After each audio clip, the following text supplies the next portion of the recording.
The curse was lifted off your family line in a court you cannot see. A chain dropped before you walked into this room. Not the chain you forged with your own decisions. Not the small one that came from last week's failure. The older one. The inherited one. The one that has been clasped to your wrist since the day you were born into a name you did not choose. Stay here a little longer. Right now, before this short message ends, I'm going to show you why the heaviness on your shoulders has been borrowed all along. And I'm going to lay in your open palm one short sentence from an old letter I had carried to a tired group of villagers in the hill country of an ancient region. A sentence built to hush, in this very hour, the suspicion you have been carrying that some old document with your family name on it still has any standing against you. The chain that ran through your family ends in my hand. The hand has already let go. I see you. The version of you the rest of the week sees has not been the version I have been watching. I have been watching the smaller one inside, the one who has been wondering for years whether the heaviness she carries is somehow built into the bone. A daughter is sitting at the kitchen table reading a doctor's note that names a condition 3 generations of women in her family have died with. A son is pulling into the driveway of a house he swore he would never own. And the keys in his hand feel exactly like the keys his father used to drop on exactly that kind of table. A young woman has been opening her mouth in arguments and hearing her grandmother's voice come out, and the hearing has been frightening her. A grandfather is watching his adult son repeat the same patterns the grandfather thought he had cut away in his own youth. And the watching is breaking something quiet inside him. There is one of you reading these words who has been calling the heaviness personality because no one ever taught you it could be lifted. None of those rooms is hidden from me. Each one is held in a mercy older than the family that handed you the pattern. I am not annoyed at how long this conversation has taken to arrive. A tenderness rises in me instead. Carriers in your line who passed the weight forward did so mostly without meaning to. A word was spoken over a child once, and that child's body learned to obey it.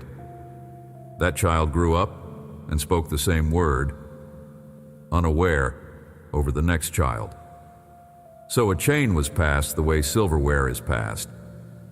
Wrapped in a soft cloth, set in a drawer, never examined, just inherited. I have been standing at the door of that drawer for a long while, not to scold the carriers, but to ask if today might be the day I am finally allowed to open it. Press the back of one hand into the palm of the other for a slow breath. Light pressure, the knuckles of one resting against the soft inner pad of the other. The way 2 old friends grip wrists across a table to seal a thing being agreed on. Breathe slowly through the nose for a count of 3. Feel your fingers warming where the 2 surfaces meet. That small contact is older than any spoken language.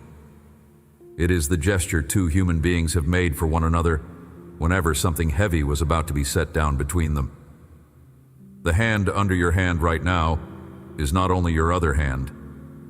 It is the gesture I am making against the place in you that has been wearing an old chain you did not ask for. Stay here with the hands together for one more breath. Notice that the holding is shared. Notice that neither hand is doing the full work alone. That is the shape of what is happening to the inheritance in this very hour. Neither one of us bearing the full weight of breaking it, even as you sit there, suspecting you were supposed to. You did not arrive at this inherited heaviness on your own. You were taught into it across years no calendar ever logged. A father in a kitchen taught your nervous system, by his own quiet despair, that men in your family run out of hope by 45. A mother taught a younger version of you, with a sentence she did not mean cruelly, that women in your line are good at suffering and bad at receiving. A relative whose name you barely remember said something at a holiday table when you were 9 that named a curse over the next 30 years of your life. and the room let the sentence stand, and the sentence has been quietly working ever since. A great-grandparent you never met made an old vow in a moment of desperation, and the vow rolled down through generations like a small stone gathering moss until it reached your shoulders. None of those carriers were me. Some of them loved you. A few of them did not know how. All of them passed forward what had been passed to them, because no one in the line had yet been given the document I'm about to read to you. Somewhere across your formation, an idea got planted that whatever you inherited from your family is simply the shape of your life. What runs in the blood runs. That was the lesson. A family pattern is a family destiny. Addiction repeats. Abandonment repeats. Poverty repeats. Anger repeats. Women of your line all end up alone, and men of your line all end up bitter. And the most a believer can do about any of it is grit her teeth and try to be the one exception nobody really expects her to be. That is not how the line works in my country. That has never been how the line works. A small dark folder is sitting in the front of your mind right now. Your last name on the tab. The contents inside marked fixed, sealed, biologically inevitable. That folder was assembled by pencils that have never belonged to my workshop. Sincere teachers who had never witnessed a generational pattern broken assumed, therefore, that breaking was impossible, and they handed you their assumption. Louder voices weaponized the language of family curse to keep believers anxious enough to keep showing up for the next ceremony, the next offering, the next something supposed to release what my son had already released 2,000 years ago. Whichever origin, an inaccurate folder got pressed into your hand, and it has been quietly setting the ceiling of your life lower than the actual ceiling I built for you. Slide it aside. Lean it against the wall for now. Let me read you the document that overrules every line in it. A curse in my language is not a piece of bone. It is a piece of paper, and paper can be torn. A chain in my language is not welded into the wrist.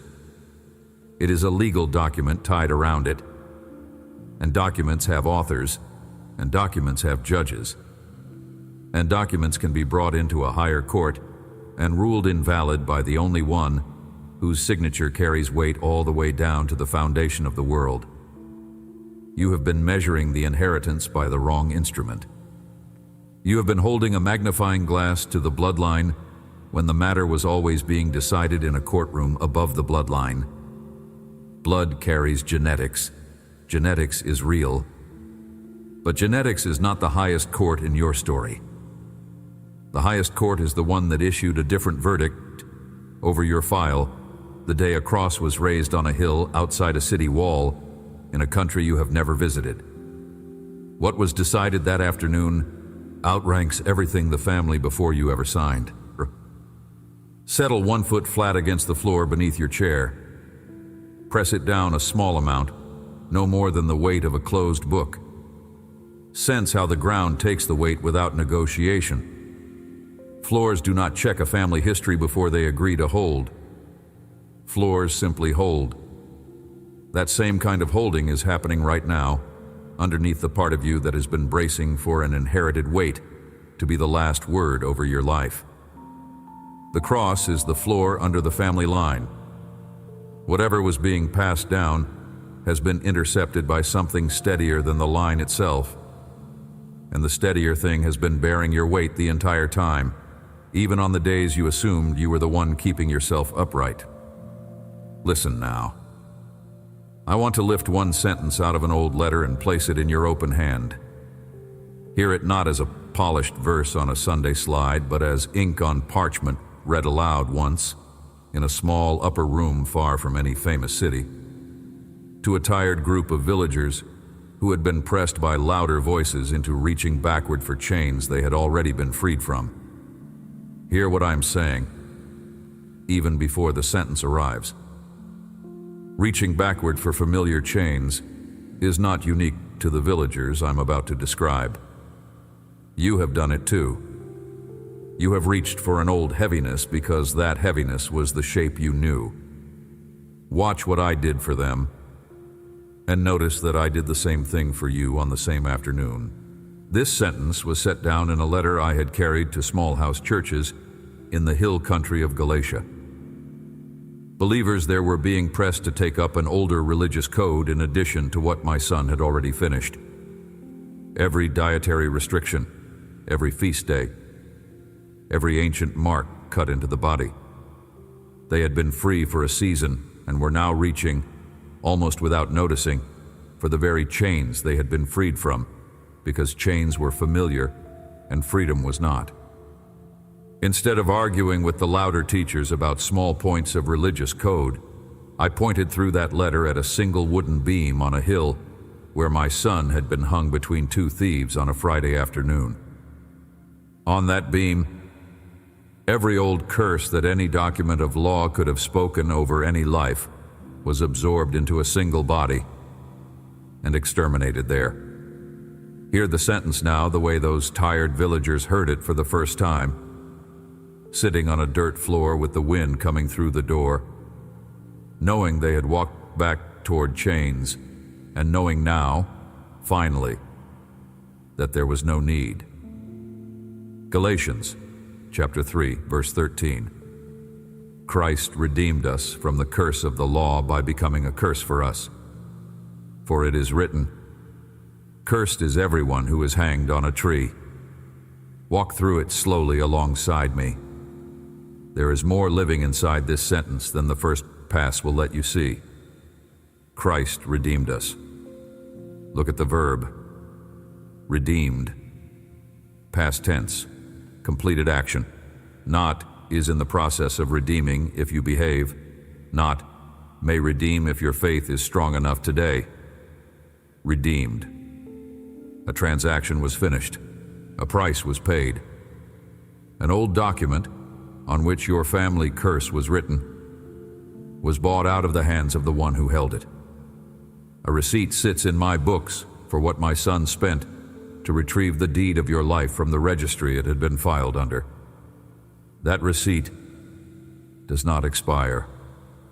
No bad week of yours and no bad week of any relative whose name shares your family tree can revoke it. From the curse of the law, hear the source of what he bought you out of. Not from your own choices.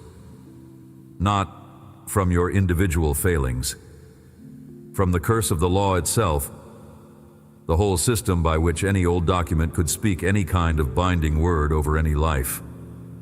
The curse of the law is the broad category. Your specific inherited heaviness fits inside that broad category.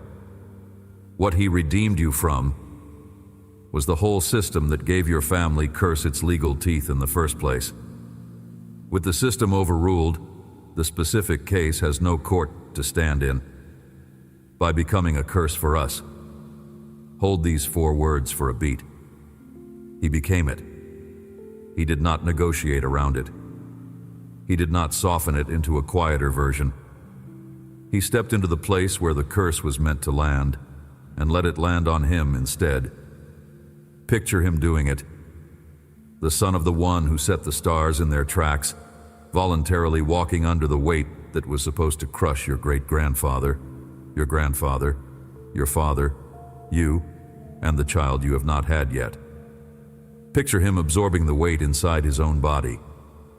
Picture the chain that ran through your line snapping the moment it tried to wrap around his wrist instead of yours. For us. Read those 2 words again. Us. Not for the deserving. Not for the ones who had already cleaned themselves up. Us. The tired believers in Galatia who were reaching back toward old chains. Us. Every generation of carriers in your family who never knew the chain could be cut. Us. You, in the chair you are sitting in, with the inherited heaviness still humming at the back of your shoulders. The US of this sentence is wide enough to contain every name that ever appeared on the docket of an old family file, and it certainly contains yours. For it is written, "Cursed is everyone who is hanged on a tree." Hear the last clause. An older sentence is being reached back into to show how the trade worked. Under the ancient code, anyone hung on a tree was counted as cursed. My son chose the tree on purpose. He went to that exact posture, the one the old document categorized as accursed, so that the curse would have only one place to land on him and would be finished there. That tree was not an accident of execution. It was the venue chosen by the one who wrote the original document so that he could end the document at its own loudest word in his own son's body. As I once had it said in another letter, the record of debt that stood against you with all its legal demands was nailed to a tree and stripped of its power there. Let that quieter echo sit alongside the sentence just placed in your hand. 2 letters were sent from different rooms in different years to different audiences, and both were saying the same thing from different angles. An old document against your family was nailed up. It was emptied of its standing. It is hanging there still, drained of every claim, while the family it was written against walks free. Open your eyes a little wider now and lift them toward wherever the light in the room is coming from. A window, a lamp, the screen, any source. Just a few degrees. Hold them there. Take a slow breath in and out. Feel your shoulders softening as the neck releases its old downward set. Light has been entering rooms across this family line for a long time, and many of the carriers before you kept their eyes down out of habit, because the inherited posture was a downcast one. You do not have to keep that posture. The light has not been waiting for the family to deserve looking up. The light has been waiting for one carrier in the line to lift her face. You can be the one. The lifting itself is the breaking of an inheritance, because heads that lift toward light do not pass downcast eyes to the next generation. Lower your gaze when you are ready. The light will still be there. Return now to the question I asked at the opening of these words. Why has the inherited heaviness felt built into your bones for so long? Here's the answer. Because nobody in the carriers before you was given the language for what my son did on the tree. A grammar of family was the only grammar your line knew. Patterns repeating, generation after generation. My grammar in this courtroom is different. A curse in my court is a legal document. A legal document can be overturned. Overturning happened the afternoon he hung between the 2 thieves. And the ruling has been on the books in your favor across every year of your life so far, including the years no one in your house knew the ruling existed. A document is torn. A chain is cut. A pattern is interrupted. That interruption began the moment you started listening to a voice older than the family line. And that voice is mine. A small habit can be tucked into the ordinary hours of an ordinary week. Whenever an inherited heaviness begins humming again, a sudden flash of your father's despair surfacing in your own chest, a phrase from a grandmother's mouth trying to leave your own lips, a familiar shape of failure trying to repeat itself in your decisions. Pause where you are standing and ask yourself one quiet question. Not, why is this happening again? That question hands you back into the old folder. The question is, whose name is on the document this came from? That is the entire practice. Only the question. The answer almost always arrives on its own once the question is asked. The heaviness came from a line. That line was overruled at the cross. The carrier of it, you, is not obligated to enforce a contract that the highest court already canceled. A second beat, when there is bandwidth for it. Once the question has been asked, name out loud in whatever voice the room permits. One word. Released. Just the one. Spoken quietly into the air above your shoulders. That word does not perform a magic. That word names what is already true. The naming aligns your mouth with what my court has already written. The body learns to live under the ruling by being told, in plain speech, that the ruling exists. A third beat, gentler still for the days when even the speaking feels too large. On those days, you can simply uncurl one finger inside a closed fist. That single finger is a whole prayer. It says, I have not forgotten. It says, I am still here. It says, the chain is not going back on my wrist by my consent today. A father who has been reading the small gestures of his tired children for a long, long time will read the uncurled finger as fluently as the spoken word. There is no minimum size for a movement away from an inherited chain, a fourth beat, only for moments when the inherited heaviness is particularly loud. In those moments, place one hand on your collarbone where breath rises into the upper chest. Let it sit there for the length of 2 slow exhalations. Let a single sentence form under that hand, almost without sound. I am the one in whom this stops. Say it once. Lower the hand. That sentence is not an act of bravado.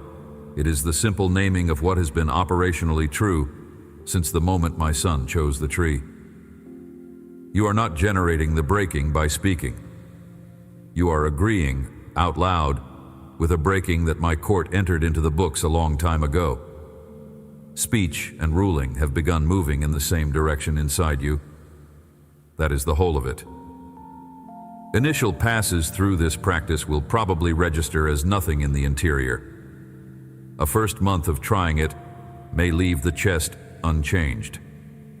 Patterns 3 generations long do not loosen inside a single afternoon, and a body trained to wear a chain mistakes the chain for a part of itself.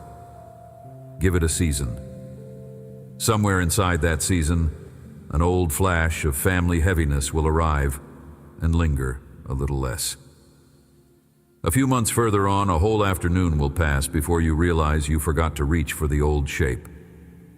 A year further on, you will look back across a recent fortnight and grasp that something you used to call the way I am has been quietly leaving your body.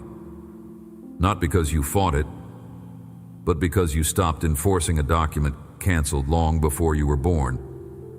Should anything here be reaching an exhausted place inside you, put the word free below in a single comment. Not as a tag, but as a quiet flag staked beside a line you are no longer obligated to carry forward. Above this video, in the pinned slot, 7 brief letters already sit ready. 1 per daybreak of the week ahead, slip to your inbox as soon as a small yes opens the gate. Receive them.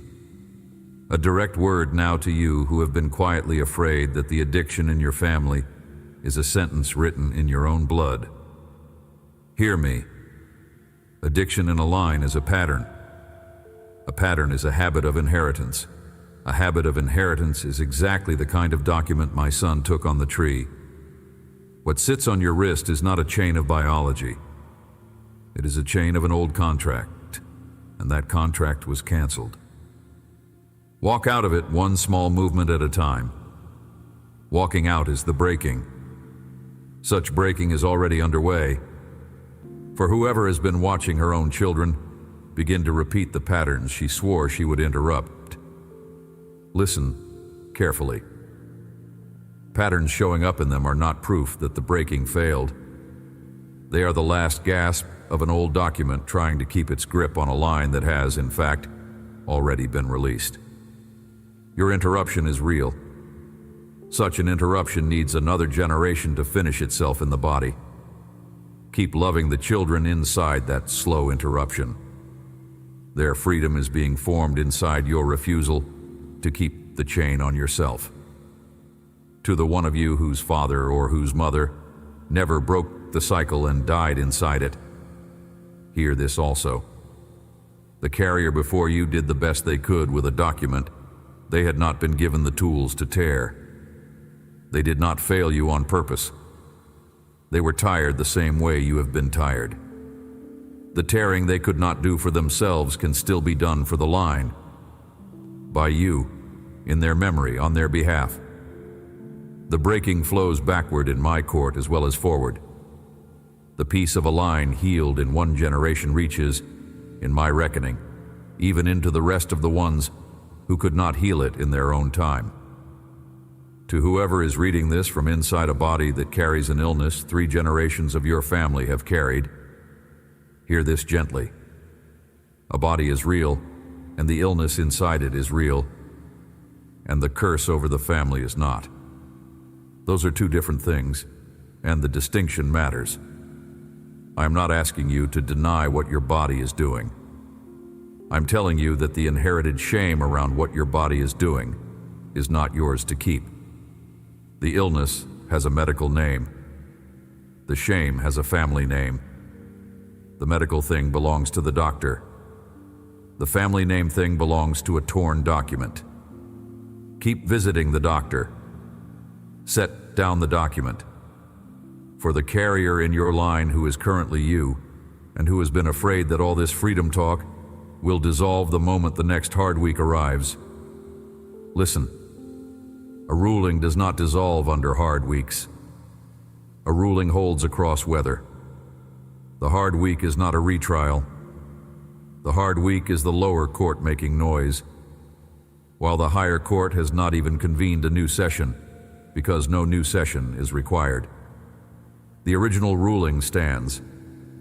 It has been standing across every hard week of your life so far. It will stand across the ones still ahead, and whoever is currently in a quieter season, where the inherited heaviness feels distant for once, hear this final word. That distance is not proof that the inheritance was never real. It is proof that the ruling is already operating. Honor that distance by not reaching back to verify whether the chain is still there. It is not. Keep your hand open.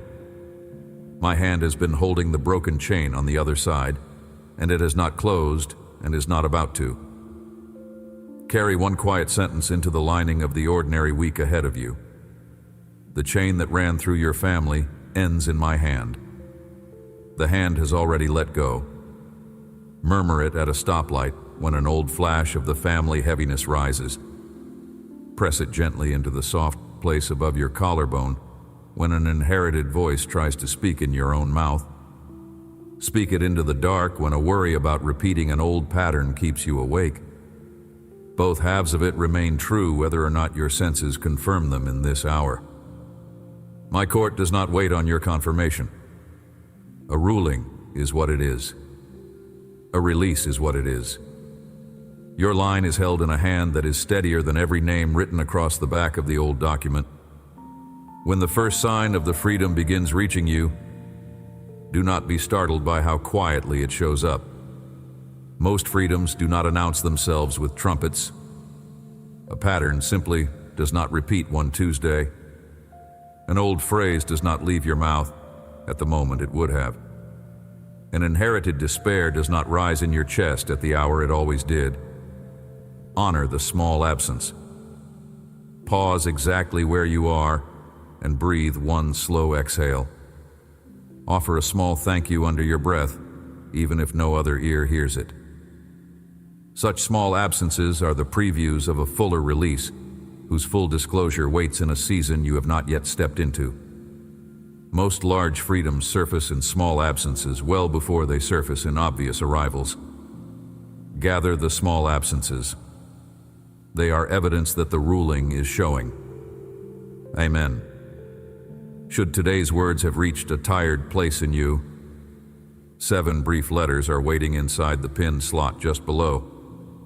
1 per daybreak of the week ahead, arriving in your inbox as soon as a small yes opens the gate. Receive them. Send this video to someone in your own family line wearing an old chain without knowing it could be cut. Tap subscribe so the next word reaches your feed before another hard week does. No carrier in any family was ever meant to walk the breaking of an inheritance solo.